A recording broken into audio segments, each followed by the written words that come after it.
Okay, so a little more on velocity and graphs. All right, so instantaneous velocity. Well, it was like a graph we made a minute ago. You had set velocities for different time intervals, but what if it's constantly changing? What if you're accelerating or slowing down? I have a graph that's a curve, and that's a lot of what calculus is about, is dealing with graphs that are curves. But the instantaneous velocity here would just be the slope at any one instant, wherever I picked. Do you know what this line drawn like this is called? It's the blank line. This is the tangent line. Okay, so we would have to find the tangent line at any instant we wanted, whatever spot we were talking about. If it's constant velocity, all right, piece of cake, it would have a constant slope. Slope and velocity are the same thing on a distance or position graph.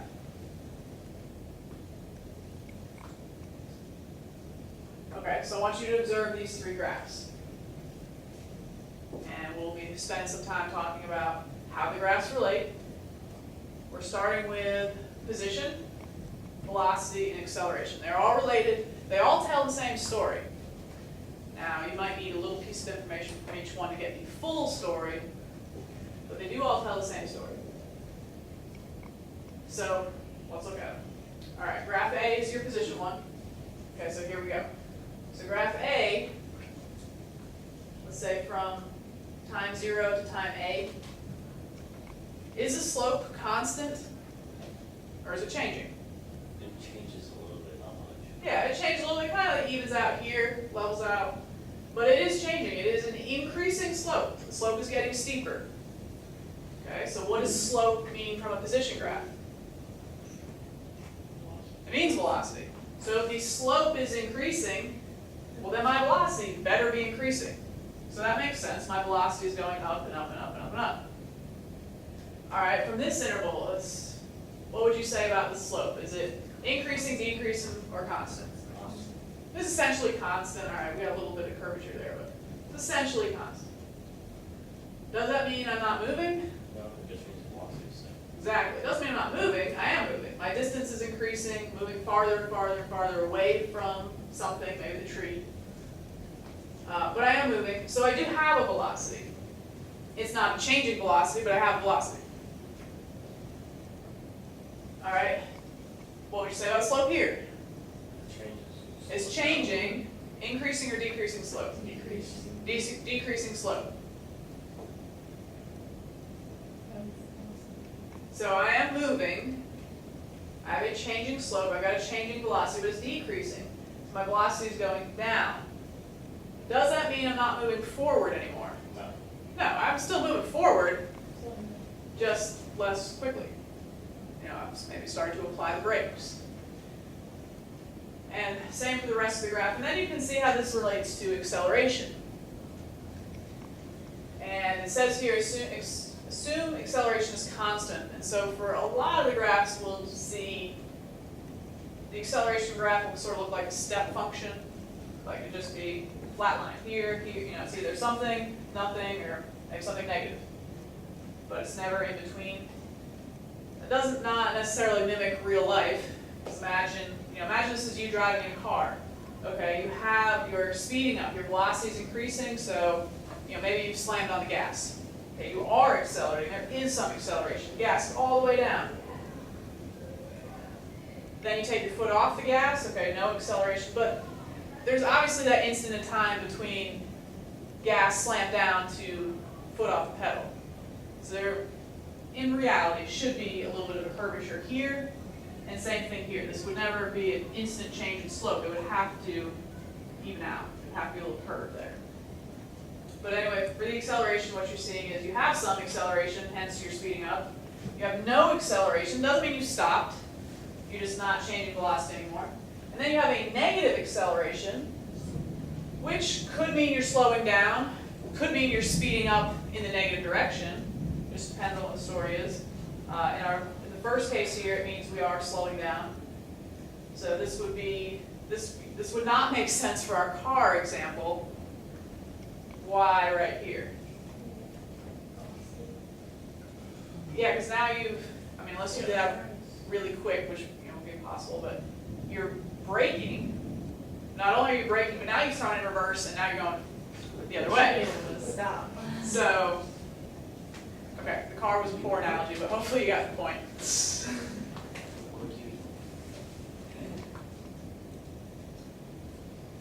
All right, some more graphing. Same deal. Velocity is slope of a position graph. And then acceleration is slope of a velocity graph, which we just saw in that diagram.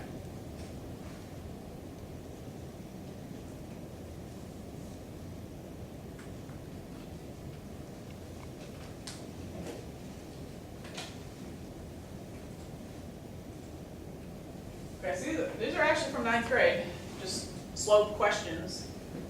Position graph, what is the velocity at 1 second? Do we remember how to do slope? Rise or run, what do you say? 3 meters per second. Yeah, 3 meters per second. At 1 second, I want to know the slope right here. So I'm going to use any points that help me find the slope of this line. Just don't use points over here. These points have nothing to do with the slope at 1 second. So this is all the same slope. I could have analyzed from 0 to 2 or 0 to 1, but 3 over 1, 3.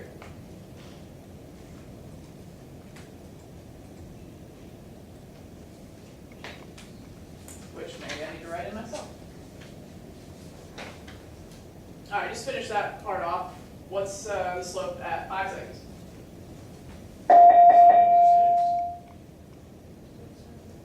What did you say?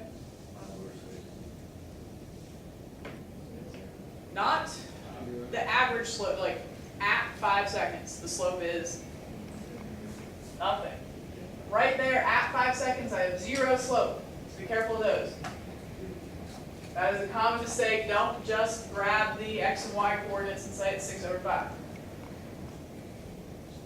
This is a different slope than we had originally. And then at 7 seconds here, 3 meters. Negative 3 meters. there you go. Negative. Which maybe just means we're going to the left, back the way we came, whatever. All right, I think I got one more of those. Maybe not. Okay, so again, back to the problem with what if it's curved? What if my graph is curved? How do I deal with that? So what if the slope of the graph is constantly changing? Like so. And in this example, it picks point B right here at 2 seconds. And they told us the slope is negative 20 meters per second squared. How did they get that from the picture?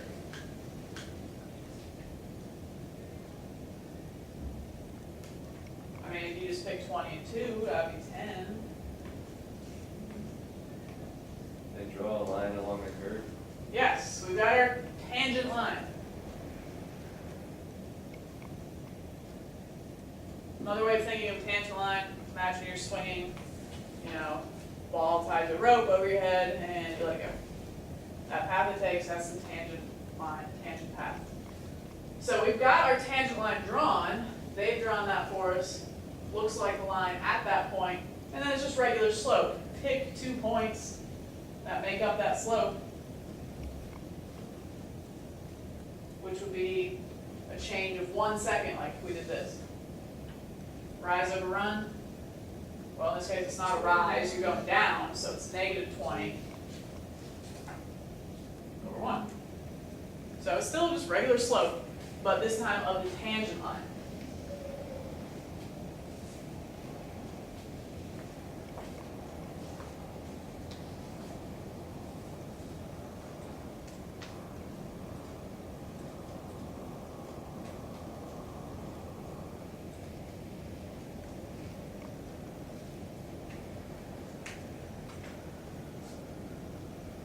So let me go back to that 1 second. So this is now leading us into some calculus, into the idea of the derivative. And what a derivative is doing is this. It is doing rise over run. But these points are pretty spread apart. So for a derivative, you're taking like an infinitely small rise and run. So we're going to say, if we can draw the smallest itty bitty little triangle where the run is infinitely small, that would truly be the slope at a point. So that would be the rise and run at a point. And that's sort of your definition of your derivative. So for example, this is slope, rise over run, just happens to be x and t, position and time. And your instantaneous velocity is the same formula, but we're thinking about the time being infinitely small. Just itty bitty little rise over run. So it's the same formula for velocity, but represents the velocity at an instant in time as delta t approaches 0.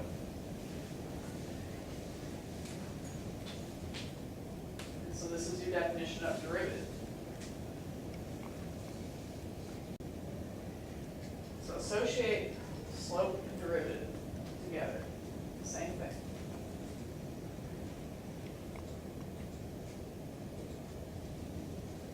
Okay, so here's our notation for a derivative.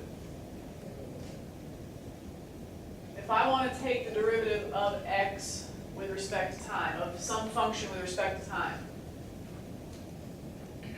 you would stick this in front of your function. dt, the derivative of whatever with respect to time.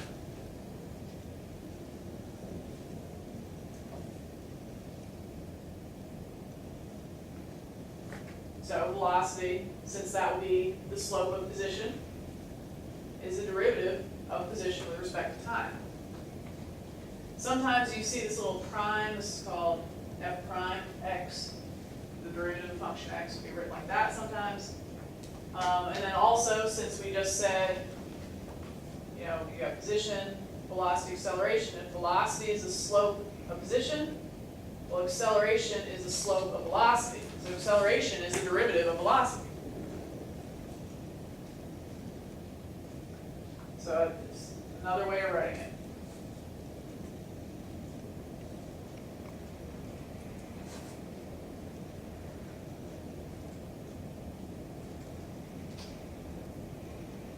Okay, so here are your derivative rules. And I will say this a few times throughout the year. Just go with me for a little bit. As we do some examples, I think you'll catch on. These are kind of the shortcuts that you'll get to in Ms. Cannon's class. She's going to teach you sort of a longer version of doing derivatives. But I think you can kind of figure out some of these anyway. So ignore that for 1 second. Let's see. See if, like, off the side of your paper you can draw this.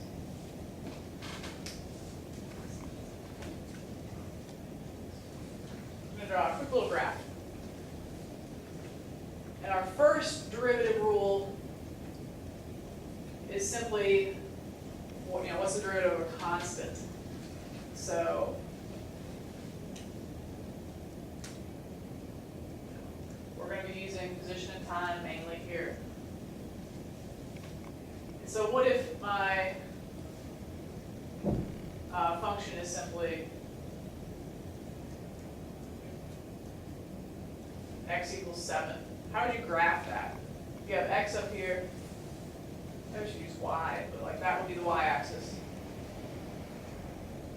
That's your y-axis, that's your x-axis. Sorry, it's confusing with the x, but Just do an x over 1. x, notice saying x equals 7, how would you graph it? X over 1. Like, Just at 7, right? no. That's it, that's my graph. X always equals 7, that's it.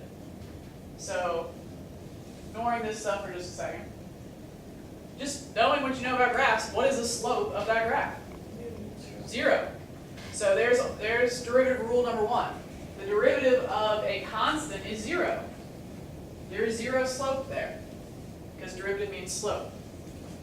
Does not matter what time I pick, it's always going to be a slope of 0.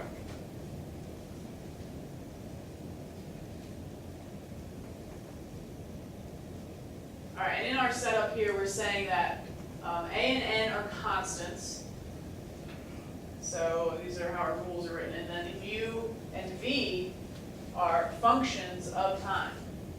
It could just be the letter T itself, could just be T. Or it could be something a little more complicated, maybe T squared or T plus 2 and all of that squared. They're functions of time. All right, so next one. Let me make up another equation here.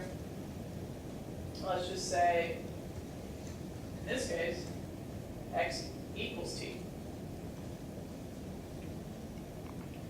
You know, this is x, this is t.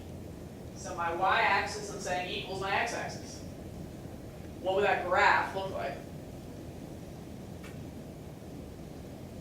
Would it be a constant line of a rise of a run of one? Yes. In this case, the slope, you have already answered my next question, of 1. You know, x is 2, t is 2. So my next question is, of course, what's the slope there? In this case, it's going to be 1. And so that's our next derivative rule. Sort of explain in the next example why this is still written here.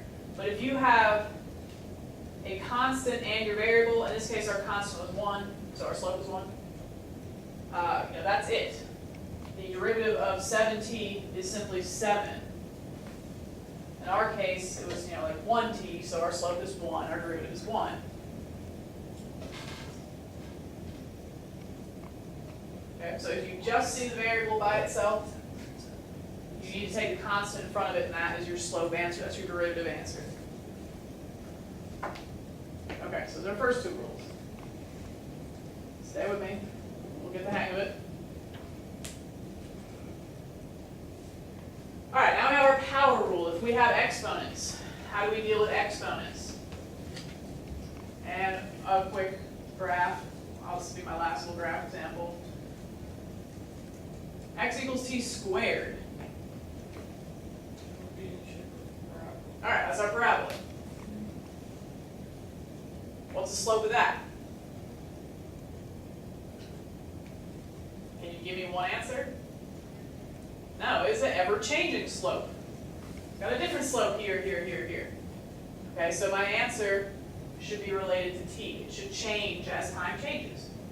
So your power rule is simple. You will get the hang of it, promise. Take your exponent, drop it.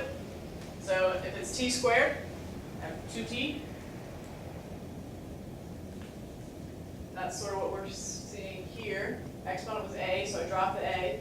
And then I changed my exponent to that exponent minus 1.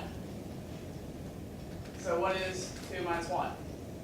1, which I don't even really need to write. So I'm done. Drop your exponent in front, subtract 1 from that exponent. Now, if there were more to the function, I would still have to follow derivative rules for what was left, like, perfect example, this one. I want to take the derivative of all of this. T squared plus 3, all that's cubed. So first exponent rule, what am I going to do? You would just. You're getting ahead of me. Just drop 3. And then I'm still going to include this whole function here. T squared plus 3. And I subtract 1 from the exponent. 2. So that's my power rule, but now that leaves this part of it. I still have a function left. So now I need to look inside, and I've got to do the derivative of all that. And I'm multiplying it all together, just like this, what this says here. A times this times this. So this actually kind of cuts ahead to our adding and subtracting rule, but this should make sense. Just do them separately. What is the derivative of t squared? Oh, we just did it. 2t. Multiply that on.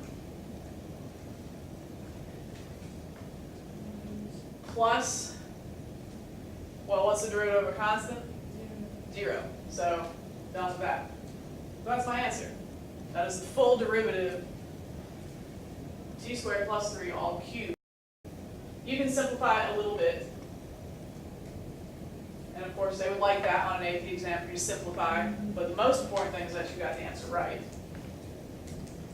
So I wouldn't necessarily like square this all out, but I would put maybe the 3 and the 2 together, so you have a 6t. So all that.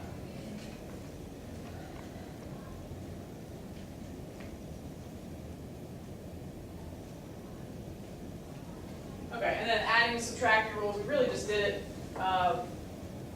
If you have different functions of t, add it all together, different terms with t in them, just do each term separately. So here's an example. I've got 3 terms of t in it. So do them separately. What is the derivative of t cubed? Okay, so it's an exponent rule, t cubed. What am I going to do? 3t squared. Perfect. Drop the 3.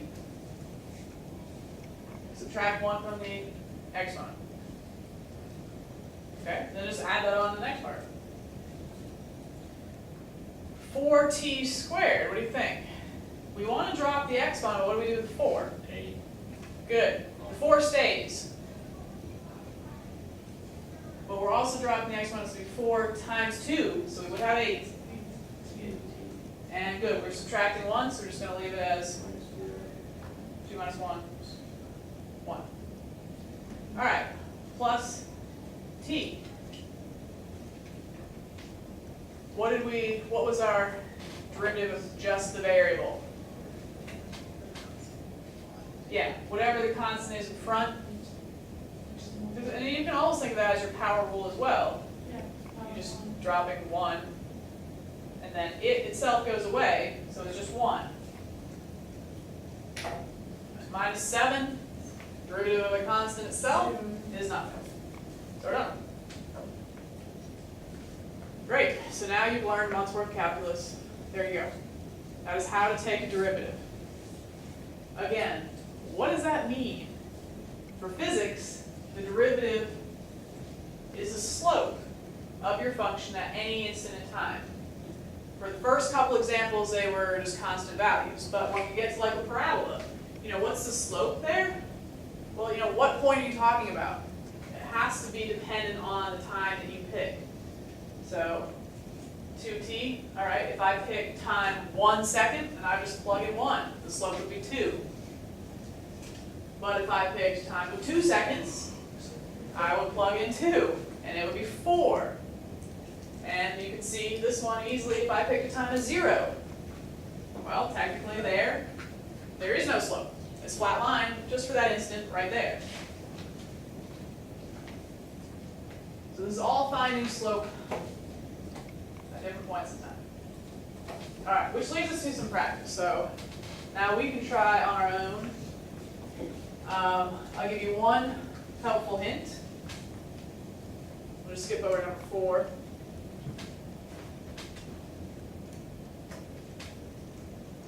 We didn't do any examples with a denominator, so get rid of the denominator. And what's another way of writing? You're still going to have the half. What's another way of writing this? Without putting in 1 over something. Without a denominator at all. Exactly. Down here we have t squared and then the cubed root, so we got t to the 2/3. But since it's in the denominator, I can tack on my negative sign and then get rid of the fraction altogether. Still follow your rules. You still have to subtract 1. Drop that, subtract 1. But take a second, see what you come up with, and then we'll go over them. Number 1's fine. Drop your exponent. 3 comes down. Subtract 1. 3t squared. All right, number 2. Maybe. Bearing in mind that you could rewrite this 1 over t squared as t to the negative 2. So we drop the exponent, negative 2. T to the, is where you subtract 1. Yeah, so negative 2 minus 1 is negative 3. All right, Erica's kind of simplified this one a little bit for us. But, we started out with the 4/5. Oh, I did fast. To the fifth, 4/5, but then we brought down our 5. Okay, so the 5 went away anyway.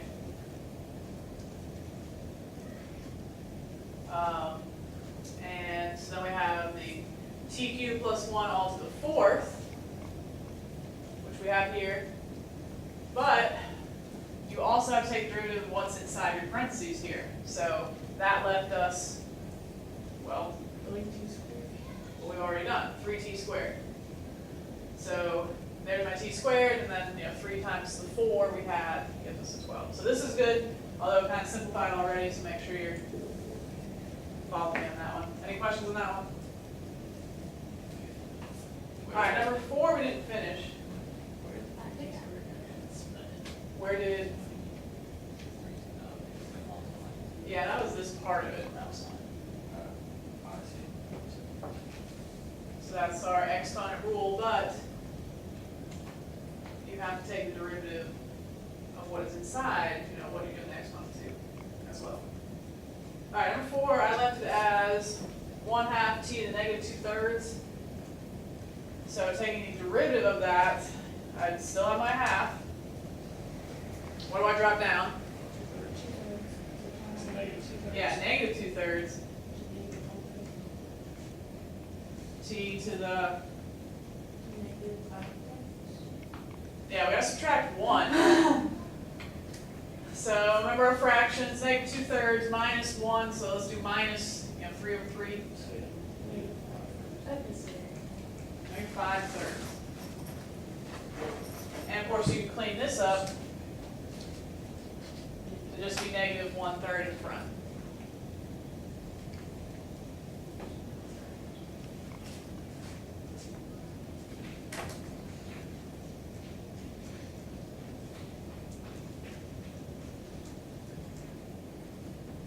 Alright, then we had a addition subtraction rule down here, so just do each term separately.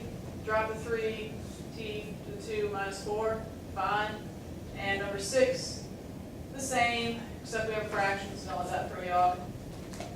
So just stick negative 1/2 out there. There's our constant.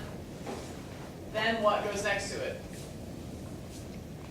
Times what? 4t. There you go, 4t to the 3rd. So that'd be negative 2. So yeah, so we can reduce a little bit here. Run out of room to do that. Well, I'll do it again. All right, this whole term, what would that become? 9t squared. And this, Instead of just a negative 2, drop it. negative 2 or negative 2t? Just a 2. Okay, so all of that except you could simplify right here and have just negative 2. Okay, now you can do 2 of your homework problems. 1 slide left. So that was just, basic practice with derivatives. Now let's apply it to some physics. Okay. So here's our problem. A particle moves along the x-axis according to the equation x equals 2 plus 3t minus t squared, where x is in meters and t is in seconds. So this is still, we're still talking about straight line motion, just kind of some random motion. And specifically at 3 seconds, I want to find the position of velocity and acceleration. So this is a position function, and you want to find the position at 3 seconds. What do? Just plug in 3, okay? It's asking me for a position. This is a position function. So that's a common mistake I see sometimes. Just because you see sort of a complicated function like this where you've got exponents and a bunch of variables thrown in there, doesn't always mean you have to do the derivative. Probably does, but doesn't always mean that. So it's asking for position. It is a position function. Just throw 3 seconds in there. So we got 2 plus 3 times 3 minus squared? That's two. 2. The jump is 9, this goes 9. Thank you. You have to talk me through it all year long. So we get 2, and it would be nice, of course, we stuck our meters on there.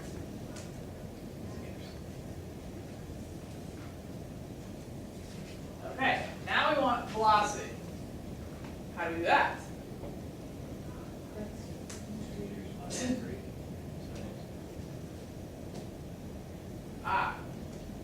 It's not an average velocity question. It is what is the velocity right there at 3 seconds. That's the derivative. So that's your derivative. And that's a good point. Pay attention to the wording. Is it asking for average velocity or the velocity? So if I want the velocity specifically at 3 seconds, this is the whole point of what we just learned. We've got to take the derivative of this function. So we can do this. What's the derivative of 2? 0. 0. The derivative of 3t? 3. And the derivative of t squared? 2. 2t. Okay, so that's the derivative. I can even, write that as dx dt. The derivative of function x with respect to time is that. And now plug in your 3. So 3 minus 6 is 3 minus 6 is negative 3. And this is velocity, so Meters per second. there we go. Great.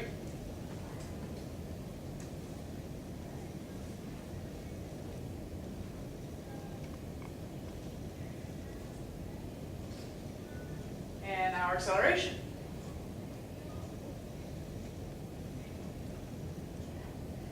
So what, you would plug in a 3 meter per second, when, instead of just 3 seconds.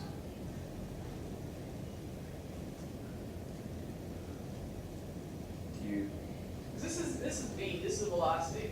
We can't just go throwing in v in for t's. But remember the graphs we looked at earlier? We had a position graph, slope was velocity. When you have a velocity graph, slope was acceleration. You take the derivative of the, You take another derivative, called the second derivative, and it is written like this. That is the second derivative of the function, which just means you do another derivative. So I'm going to take the derivative of my velocity vector, or my velocity function. So velocity was 3 minus 2t, so acceleration is going to be the derivative of that, which would be Negative 2. negative 2. It's very good with the units. Hopefully saw it somewhere. Meters per second squared.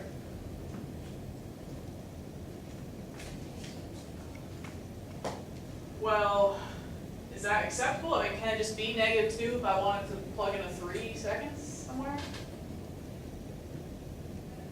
Sure, that's fine. It just means your acceleration is always negative 2.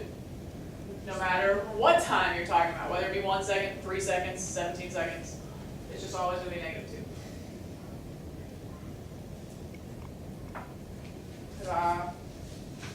Hold on. Oh, it's perfectly timed. All right. One more practice with derivatives. Page 16, checkpoint number 3.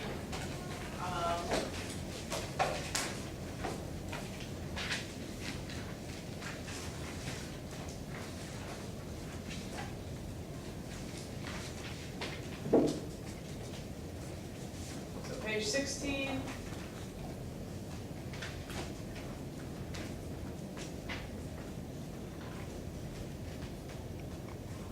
Okay, the following equations give the position of a particle in 4 situations. In each equation, x in meters, t in seconds, and t is always greater than 0. So we got 4 examples. 1, 2, 3, 4.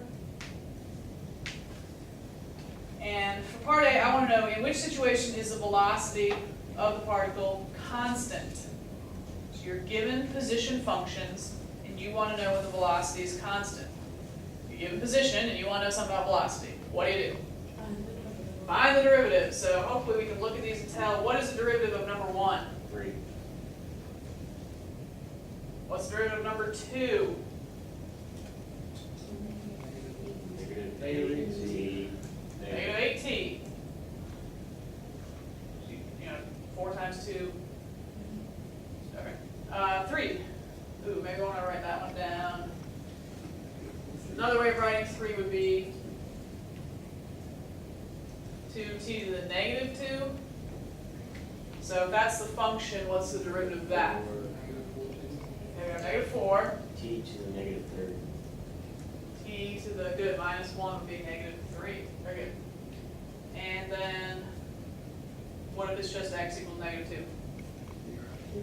Good.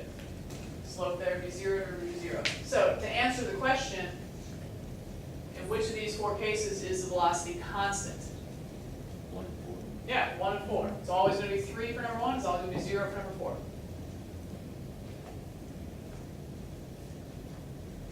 For part B, it says in which case, in which is V in the negative x direction? So, It's just which is it negative? 2 and 3. 2 and 3, okay. And C, in which is the particle slowing? And this is something we'll see in the notes next time. But to know if something is slowing down, it doesn't just necessarily have a negative acceleration, but these signs don't match. The velocity sign doesn't match the acceleration sign. Because something could be falling down, it's got a velocity that's negative, and it's accelerating down. Acceleration of gravity, we would call that negative because it pulls things down. But does that mean because gravity is negative, that thing's slowing down? No. So that'd be a case where it's speeding up, even though the acceleration is negative. So the only way to tell if it's slowing down is simply does the velocity sign and the acceleration sign not match? So we have to find the acceleration. So we have to do another derivative. So what's the derivative of 3? 0. What's the derivative of 0? Negative. No problem. What's the derivative of negative 8t? Negative. And that's How about here? 12. Yeah, negative 4 times negative 3 12t to negative 2. minus 1? No, sorry. Okay. So which case was the only case where the signs didn't match? 3. We made it!